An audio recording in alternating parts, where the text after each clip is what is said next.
공매도 금지가 해제되면 주식시장에서는 어떤 변화가 있을 것인지, 공매도가 집중될 만한 종목은 무엇인지, 투자자는 이 공매도 해지를 어떻게 현명하게 대응할 것인지. 공매도 금지 종료 기간이 한 달 앞으로 다가왔습니다. 바로 9월 15일입니다. 이에 따라서 정치권에서는 공매도 금지 기간을 더 연장을 해야 된다, 이런 목소리가 있는 반면에 지금 충분히 지수가 많이 올라왔다, 금융시장의 순기능을 위해서라도 공매도 금지를 해제해야 된다 라는 의견이 지금 현재 팽팽히 맞서고 있습니다. 그런데 최근에 주식시장이 점점 악재에 민감해지는 그런 상황을 보이고 있거든요. 그래서 행여나 공매도 금지가 해제되면 주식시장에 부정적으로 작용하지 않을까라는 우려감이 슬슬 생겨나고 있는 상황입니다. 그래서 오늘은 과연 공매도 금지가 해제되면 주식시장에서는 어떤 변화가 있을 것인지, 공매도가 집중될 만한 종목은 무엇인지, 결과적으로 투자자는 이 공매도 해지를 어떻게 현명하게 대응할 것인지, 오늘은 여기에 대해서 알아보도록 하겠습니다. 과거에 공매도가 금지됐다가 해제된 적은 총 2번이 있습니다. 첫 번째로는 2008년도 글로벌 금융위기, 이때 당시엔 2008년도 10월 1일 공매도를 금지를 했고요. 그 다음 해인 2009년도 5월 29일에 공매도를 해제했습니다. 그리고 두 번째, 미국 신용등급 강등 위기, 이때 당시에도 주가가 많이 빠졌죠. 그래서 2011년 8월 10일 이때 공매도를 금지했고요. 2달 정도 지나서 2011년 11월 9일 이때부터 다시 공매도 금지를 해제했습니다. 그래서 과거에 이 두 가지 케이스, 공매도 금지가 해제된 이후에 3개월 이후 공매도가 집중된 종목은 무엇인지, 그리고 그 기간에 기관과 외국인의 수급은 어땠는지, 그리고 결과적으로 공매도가 집중된 종목, 즉 해당 섹터의 주가 흐름은 어땠는지, 여기에 대해서 한번 알아보겠습니다. 2009년도 공매도 금지 해제 후 3개월간 공매도가 많이 집중된 업종, 그리고 같은 기간 기관과 외국인의 수급, 그리고 주가 현황입니다. 여기 보시다시피 조선, 유틸리티, 통신 서비스, 운송, 자동차, 이 5개 업종이 2009년도 공매도 금지가 해제된 이후에 3개월간 공매도가 많이 집중된 업종이에요. 조선 같은 경우에는 공매도 수량 나누기 거래량 해서 1.43%라고 나와 있죠. 이것이 어떻게 산출된 것이냐면 일별로 거래량에서 공매도 수량이 차지하는 비율, 이것을 3개월 동안 다 구했습니다. 그리고 나서 평균을 낸 값이다 라고 보시면 돼요. 왜 공매도 금액이 아니라 거래량 대비 공매도 수량으로 책정을 했느냐? 공매도 금액으로 책정한다면 당연히 시가총액 사이즈가 큰 반도체나 아니면 바이오, 이런 업종의 공매도 금액이 크게 나올 수밖에 없습니다. 그래서 업종별 사이즈 때문에 왜곡되는 현상을 방지하기 위해서 거래량 대비 공매도 수량으로 정했다라고 보시면 될 것 같아요. 그런데 조선업종 같은 경우엔 같은 기간 외국인의 순매 수량은 오히려 거래량 대비 플러스, 즉 유입이 됐습니다. 하지만 기관 쪽에서 워낙 많이 팔아치웠기 때문에 이 기간 주가는 7% 하락을 했고요. 두 번째는 바로 유틸리티 업종이죠. 유틸리티 업종 같은 경우에는 3개월 평균 거래량에서 공매도 수량이 차지하는 비중이 거의 1% 가까이 됐어요. 하지만 같은 기간 외국인의 순매 수량은 거래량 대비 평균 1.6% 유입이 됐기 때문에 오히려 주가는 11% 상승을 했어요. 그리고 마지막으로 자동차 업종이죠. 자동차 업종은 공매도 수량이 전체 거래량에서 차지하는 비중이 0.6% 정도입니다. 그런데 같은 기간 외국인은 오히려 0.5% 정도 거래량 대비 순매수를 했고요. 그래서 주가는 36% 상승을 했습니다. 그래서 공매도가 집중된 상위 5개 업종, 공매도 금지가 해제된 후 3개월 후 주가 흐름을 평균을 내보면 9.2% 상승을 했고요. 같은 기간 코스피 지수는 15.2%, 코스닥 지수는 마이너스 1.6% 이렇게 변동률을 보였습니다. 그래서 사실 정리해보면 공매도가 집중된 상위 5개 업종의 주가 상승률은 결과적으로 코스피와 코스닥의 중간 정도, 즉 시장의 평균적인 상승률은 기록을 했다라는 것을 알 수가 있죠. 이번에는 2011년도로 한번 가보겠습니다.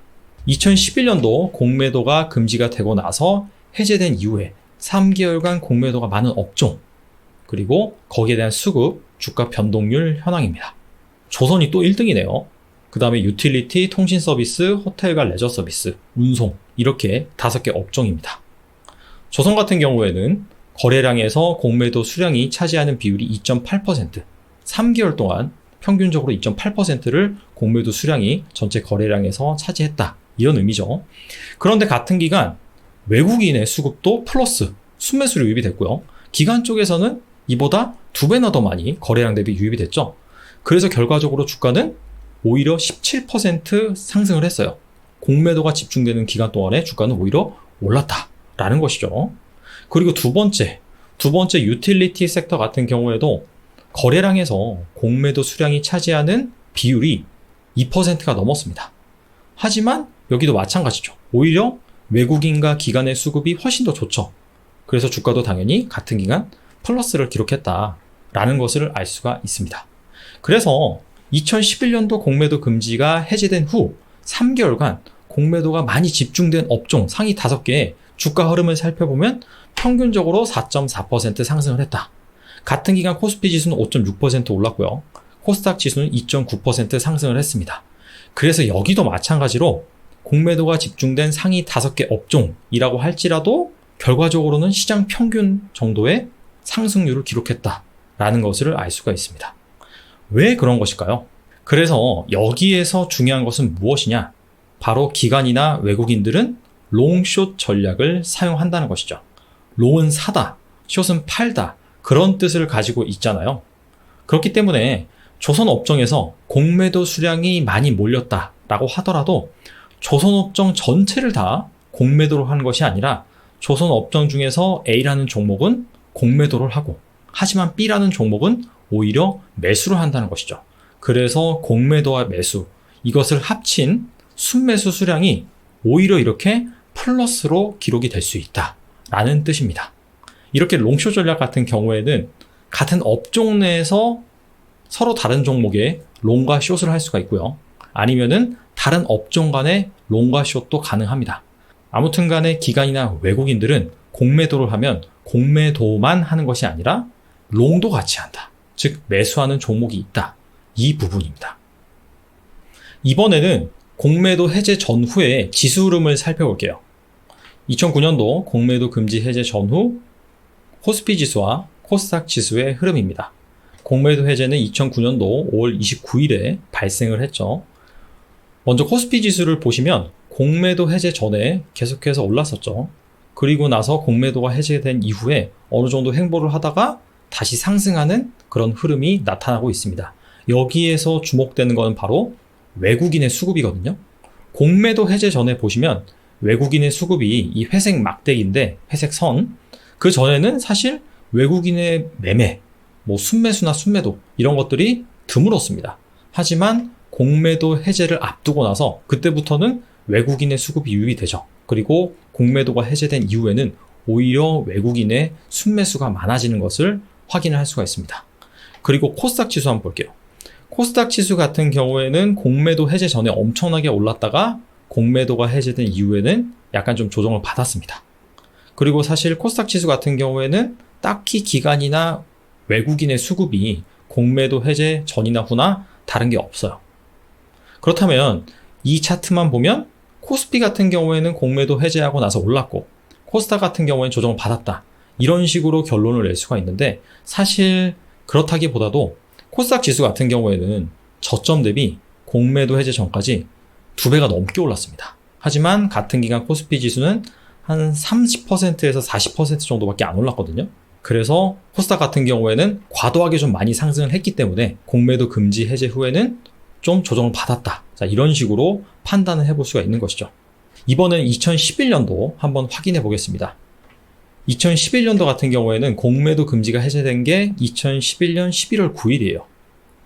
그리고 나서 전후 상황을 코스피 지수부터 먼저 비교를 해보면 공매도 금지 해제 전에 좀 올랐죠. 하지만 공매도 금지가 해제된 후에는 어느 정도 변동성이 있으면서 조정을 받다가 다시 오르다가 전반적으로는 오르는 그런 상황이 연출이 됐고요. 코스닥 지수도 거의 마찬가지예요. 코스피 지수와 거의 비슷합니다. 공매도 금지 해제 전에는 주가가 좀 반등을 하다가 공매도 금지가 해제되고 나서는 어느 정도 좀 변동성 있는 구간이 있다가 장기적으로는 다시 오르는 그런 모습을 확인할 수가 있습니다.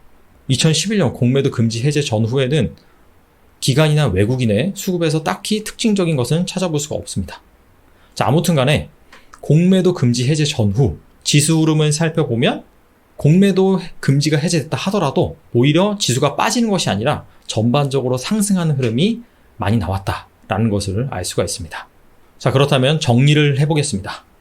과거에 공매도 금지가 해제된 이후 공매도가 집중된 종목을 살펴봤더니 오히려 같은 기간 외국인의 수급이나 그 다음에 기관의 수급이 유입되는 그런 종목들이 많았다는 것이죠. 그래서 결과적으로는 시장과 비슷한 상승률을 기록을 했다라는 것을 알 수 있었습니다. 그 이유가 무엇이냐? 바로 기관이나 외국인의 롱숏 전략 때문이다. 특정 기업만 계속해서 공매도로 하는 것이 아니라 공매도로 하는 그런 주식이 있다면 공매도로 하지 않고 오히려 사는 주식, 이런 것들이 같이 있다 보니까 해당 업종 내에서 기관이나 외국인의 순매수는 플러스로 나타나는 경향이 오히려 많았다라는 것을 우리가 알 수 있었죠. 그리고 두 번째, 공매도 금지 해제 전후의 지수 흐름을 살펴보면 공매도 금지가 해제됐다라고 하더라도 지수가 막 외국인이나 기관의 매도 때문에 하락하는 것이 아니라 오히려 반등하는 흐름이 나왔다. 하락하는 경우는 딱 하나가 있었어요. 2009년도 코스닥 같은 경우엔.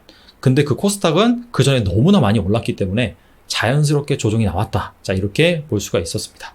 그래서 투자자한테 주는 교훈은 무엇이냐? 결과적으로는 분산 투자를 해야 된다. 왜냐하면 앞서서 봤듯이 롱숏 전략 같은 경우에는 같은 업종 내에서 A 주식은 팔고 B 주식은 매수하고 그런 식으로 주로 연출이 되거든요. 그렇기 때문에 내가 해당 업종 내에서 괜찮은 기업들, 다양한 기업들을 두루 가지고 있어야지만 그런 리스크에 우리가 직면하지 않겠죠. 예를 들어서 나는 A 주식만 가지고 있는데 기관이나 외국인이 롱숏 전략을 펼쳐서 A 주식은 막 팔고 B 주식만 사요. 그렇다면은 나의 수익률이 망가질 수가 있겠죠. 그래서 여러분들이 이런 점을 잘 참고를 하셔서 전반적으로 내가 좋게 생각하는 괜찮은 업종이 있다라고 한다면 그 업종 내에서 한 종목만 보유하는 것보다는 분산해서 보유하는 것도 괜찮은 방법인 것 같다. 자, 이렇게 말씀드릴 수가 있을 것 같습니다. 오늘은 여기까지 하겠습니다. 감사합니다.